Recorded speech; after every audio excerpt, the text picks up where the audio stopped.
കഥ ജിന്നിക്കുട്ടനും കൂട്ടുകാരും. രചന മർട്ടീന ഫെലിക്സ്. ഒരിടത്ത് ഒരു കുളമുണ്ടായിരുന്നു.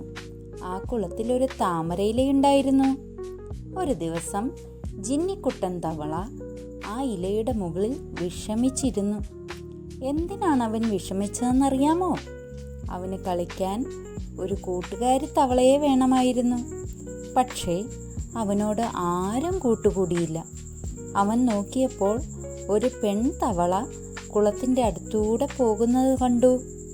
അവളുടെ പേരായിരുന്നു ചിക്കിലി. വാടി ചിക്കിലി, നമുക്ക് കളിക്കാടി എന്ന് പറഞ്ഞ് ജിന്നിക്കുട്ടൻ അവളെ വിളിച്ചു.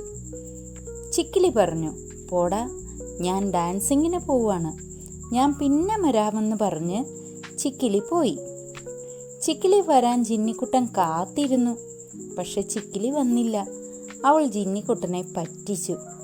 ജിന്നിക്കുട്ടന് വിഷമമായി. അപ്പോൾ വേറൊരു പെൺതവള അവിടെ വന്നു, മിന്നുത്തവള. അവൾ ജിന്നിക്കുട്ടൻ്റെ കൂടെ കളിച്ചു. ചിക്കിലി തിരിച്ചു വന്നപ്പോൾ ആരോ ജിന്നിക്കുട്ടൻ്റെ കൂടെ ബോള് തട്ടി കളിക്കുന്നു. എന്നെയും കളിക്കാൻ കൂട്ടില്ലേന്ന് ചിക്കിലി ചോദിച്ചു. ചിക്കിലി വിഷമിക്കുന്നത് കണ്ടപ്പോൾ അവളെയും പന്ത് തട്ടി കളിക്കാൻ ജിന്നിക്കുട്ടൻ കൂട്ടി. വെള്ളത്തിൽ അവർ ബോളെറിഞ്ഞ് കളിച്ചു. ചിക്കിലി അവരെ ഡാൻസിങ്ങിന് കൊണ്ടുപോയി.